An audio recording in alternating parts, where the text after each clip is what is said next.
Welcome into the Australia Galicia post show. Another big day of competition here at the EDP Ericeira Pro. It's all wrapped up and done. A dramatic finish from today as well. We had a few more heats that we really wanted to bring. The high tide gave us a hold throughout the afternoon. We came back. We thought things were going to get pretty good when the tide went out. Guess what? It didn't disappoint. We had some banging heats. So really, really fun, enjoyable one to watch those heats go down here. Joining me for the post-show, Ben Mundy. Chico, it's nice of you to join us, mate. Yeah, thank you so much. We're not keeping you from anything, are we? No? We're going to play more paddle with Gabriel Medina? Thank you so much for joining the post-show with you guys. I'm really stoked to be here. Have you enjoyed this today? Yeah, amazing day. And this last heat was a bit stressful for Canoa, but glad he made it. He lives to fight another day. All right, well, a lot of good talking points from a big day here. But before we get into that, let's go and hear from Callum Robson. Winner of the last heat, he's with Joanna. Yeah, guys, hurry up. It's almost nighttime. And I bet that you're going straight to dinner after this long day, huh? Yeah. I'm staying with Alistair and Morgan, and they've been cooking up a spaghetti bowl or lavo, so we'll be going straight back for dinner. So that's what motivated you to win the heat? Yeah. Reggie's been cooking up a mean spag bowl, so the boys have been frothing it. So, yeah, I'm excited to get back and tuck in. Well, you locked the win with just 2 waves, and that was enough. Well, you got some waves after that, but what was the strategy? The strategy was just to kind of go out and just to see where the other boys kind of positioned themselves in the lineup, and then play my game off that and try to create some space. There was kind of 2 peaks. As the tide was dropping, the peak down the line was starting to come on, and so I was just playing between both of them and trying to utilise priority well.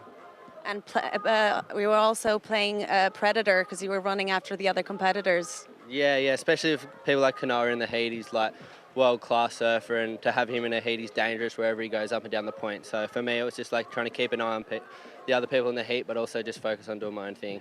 Well, congratulations. I won't take any more of your time. Go have dinner. Beautiful. Thanks, guys. Thank you. When he said Morgan Sibilic and his mate Reggie was cooking dinner, I knew it was going to be spag bowl. I just knew. I saw it coming. That's good. A good choice after a big day. Yeah, lots of pasta, like protein up. Yeah, well deserved as well. Really think he sort of went through, diced that heat up really well, didn't he? He's good analytically, had a plan, explained it well. Yeah, very impressive from Robson. Yeah, pretty cash as well. Good win for him. A lot of big talking points from a really fun day of competition here. Let's dive into some of these storylines we had. Of course, the theme is, we look at surfers from the CT. Surfers like Callum Robson, you expect to kind of do well, but they don't always have it their own way. And our first storyline features a couple of veterans from the CT on the women's side. We're talking about Macy Callahan and Nikki Van Dyke. All of that experience on the championship tour.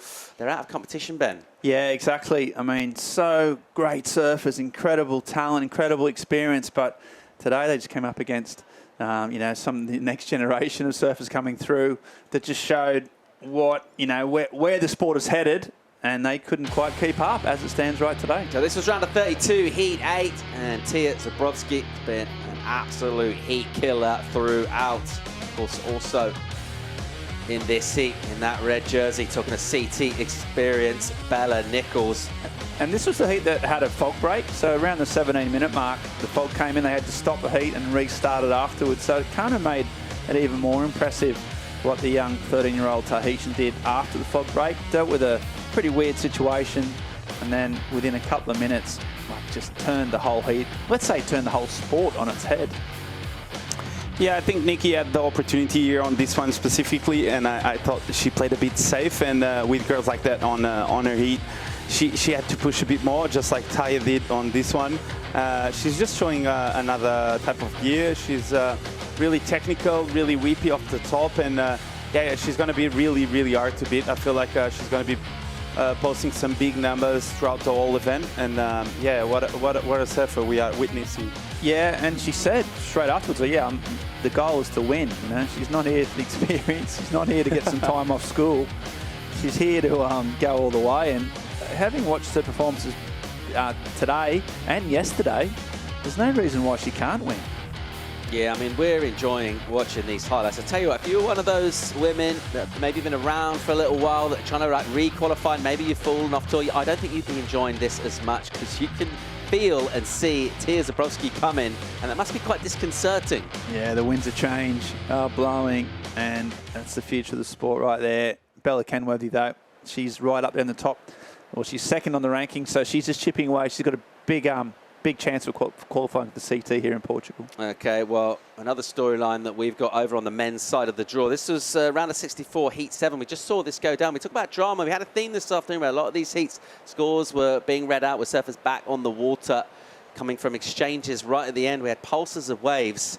And Jacob Wilcox, well, he was in a very different position last year, wasn't he? As he said, he qualified actually over here. But he's getting on a bit of a roll here. And also in this one, the Portuguese interest with Afonso Antunes. This was a great heat. Yeah, well, I think as, you know, the waves improved, the tide went out, every surfer was getting loads of opportunities. That's why they were so close. They were all tightly bunched. In the end, though, it was this man here that got the biggest wave, probably of the day, this wave here. He said it was the biggest wave he's had in Portugal this trip. And Wilcox, you know, he said it wasn't easy to surf, but there's not much more he could have done this wave. Just smooth, powerful, hit every section, even the bumps, and then finished off strong for a solid 7-point ride. And yeah, he's looking super dangerous. His backhand's lethal. But Antunes, he fought back, Chico, with this wave under pressure, bit of clutch surfing. Yeah, he's on another gear. I feel like Afonso is putting so much time in the water and work, and it's paying off. And it's not luck, it's hard work, and he made it. So a lot of emotions for him, and a well-deserved event for Afonso. He's proving he's one of the best in Portugal and one of the best in Europe for sure. For the next up-and-coming years. Won the trials, got the wild card into this event. How deep could he go potentially, do you think? Well, I think if he manage well the heats, he can do well. I feel like if he gets the waves, he's up there with the other boys in terms of level. And yeah, he can do really, really well. All right, should we get into wave of the day? Yeah, please do. Let's do it. A lot of waves ridden today, of course, but the best wave ridden, let's check out and remind ourselves exactly what went down. The swell picked up, which generally helps as well. I mean, wave height is a pretty good thing to have. Let's check out our wave of the day. Yeah, well, this is a no-brainer in terms of surfing, the type of wave and what he did with it. The defending champion, Silva, he just got this beautiful green, wally piece of magic, and he went to work. Just the fins out the back. Every section was absolutely belted, no downtime. And it just meant that Silva, finishing off strong as well, he's so lethal out here. He loves this wave. He loves this place. And once he got this wave, he didn't have a big backup, but with that 8.17, and it's this wave here, this is the better angle of it. You start to see, Chico, just how technical and how brilliant his surfing was. Yeah, I think he was the first one who got a proper section with 3 turns out the back, and I think that reflects the excellent score he got. And he not only got that section, but he really put together a couple of big turns. So a well-deserved 8.17 for Deivid Silva, and a great event starting for him. 9. I mean, you look at the shape of him, he almost looked like he's sort of part of the rock structure here. He just fits this place physically so well. It's just so much power about him. He looks so strong. Never in doubt, really, as he's hammering those sections that he's going to make those turns. Yeah, he's got a bit of moss growing on one of the right arms as well. No, he's just so comfortable here. He fits in the wave. His surfing suits the wave. He's got the muscle memory of winning here and the good vibes that brings. And yeah, it just shows you, he's got to be one of the. He's CT, that's why he's at that level. So yeah, so dangerous. Lot of amazing moments today from a really fun day of competition, but we picked out 5 for you. Let's have a look at our top 5 moments of the day and run through them and just remind ourselves exactly what's gone down here. The first one, well, sometimes it's to do with eliminations, and this guy has been on a tear on the Challenger, also on the Championship Tour as a wildcard at home in Australia. He's out of competition, Ben. Yeah, he's gone number 3 on the ratings, and just never found his rhythm, George. He got out there, he weighed a lot, and then this man, just absolutely on fire. He showed progression. He showed real amounts of, rail work. And then Becret, he had to get a clutch bit of surfing. George, he fought to the end. He really didn't give up. His style is so good, that rail work. But eventually, he just couldn't back up this wave, and that left the door open for Justin Becret, and he did it at the very end. Another bit of clutch surfing. We've seen a few of those examples today. So Pittar, you can see why he's ranked number 3 in the Challenger Series. You see why he's got the semi-final of the CTer of the year, but he's out, and there's some real estate opening up for people like this. Yeah, and it was all about Alejo. Alejo showing off his experience here in Ribera. He tends to do well here, and he showed off again that he's ready, and he's ready to perform at the highest level. He's sitting in number 4th, So a really important event, making the final in Australia, and now trying to back up that amazing result with another strong result to be back on tour. So an important heat there for Alejo to improve his rankings. Yeah, number 3, there's Tya Zebrowski. We talked about this young lady and what she's capable of. And you just see the technical side. Chico mentioned the power's there as well. She's also got a temperament. Doesn't get rattled. In this particular heat, there was the fog. She came out, she was under the pump with those experienced Australians putting on some numbers, and within 2 probably minutes, she got these 2 waves, and she just absolutely destroyed them. And she's been over in Europe. She spends a lot of time in France anyway, but she's been here for a month. She hasn't lost a heat. She's won 3 events in a row. She's done this again, so yeah, incredible surfing for that young woman. And Jacob, back in Tibata, back in the sweet spot where he loves to attack on his backside. We saw a couple of waves of him, and he said this was the biggest wave he got, as we said before. But yeah, Jacob tends to do really, really well in Tibata, and I think his backside is lethal. And he can get really whippy and quick off the top and off the bottom, and really close to the pocket. And I think that's a point of difference when you're surfing Ribeiradilhas. And yeah, Jacob, former CT surfer and so much experience. So he did a really good job on this one. Yeah, great surfing from Jacob. And then, well, we can't get enough of this wave. It was the wave of the day. It's the #1 moment of the day. And it's because it's such a beautiful wave. This is what Ribeira can do on the right swell, that westerly direction. The greenness of the wave helps, and he just absolutely tagged it. We saw him do this in the finals day last year. There was kind of similar conditions to that wave, and he was just on a tear, getting 18-point heat totals, 19-point heat totals. And yeah, that's our sort of best moment of the day. Spicy backhand, and Deivid Silva looking super dangerous to defend the title he won in 2023. What a day, boys. That was fun. A lot happened. Yeah, it's been from dark to dark. So the entertainment, that's the fun side of it. The business side of it is the rankings.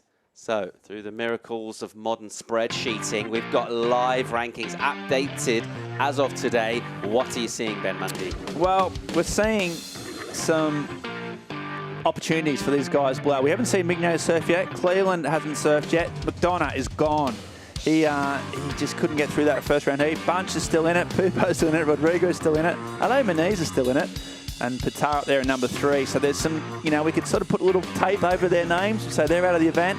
And there's some real opportunities for those guys in the top 10 to improve their ratings. I mean, you look at between 4 and 10, I mean, there is not a lot between them. Alejo is just sitting 1,500 points above Marco Migno. It's all up for grabs, Chico. Yeah, there's a lot of space up for grabs. I feel like these last 2 events can shake up the rankings a lot. And we've seen guys coming all the way from like 60th place to 10th place in the last event. So anything can happen on this event. And I feel like with 2 more events left, this is crunch time for them. Storylines unfolding here. Let's check out the women's rankings. And a different sort of story, obviously, with just fewer places available. Our top 5, there it is. And the big news, I guess, is Erin Brooks' early loss, Ben. Yeah, well, exactly. You know, Erin's out, so we've already got some, you know, a big hitter in that top 5. 5 spots is so little room to move. Bella Kenworthy got through today by literally a second. One of her competitors stood up after the hooter. So she's still in the mix. Sally's looking solid. Nickel's still in it. So yeah, the big news is Brooks is out, and someone's going to take her spot in that top 5 potentially. Yeah, well, the other good news, of course, key ingredient for a surf contest is waves, and these swells just keep on pulsing. So we've seen them kind of dip down a bit and then come back. We're pretty confident about tomorrow having some waves as well. So we've been really lucky in terms of swell that's coming through. Should we 7:30 call for a potential 8 o'clock start? I mean, look, should we do that? If it ain't broke, don't fix it, I say. Yeah, 7:30 sounds good to me, Paulie. Check back with worldsurfleague.com. We're going to send you out some highlights. Thanks for tuning in today. We'll see you tomorrow morning. Potential 8 o'clock start.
This copyrighted event broadcast is produced by the World Surf League for broadcast around the world and may not be retransmitted, reproduced, rebroadcast, or otherwise distributed or used in any form without the written consent of the World Surf League.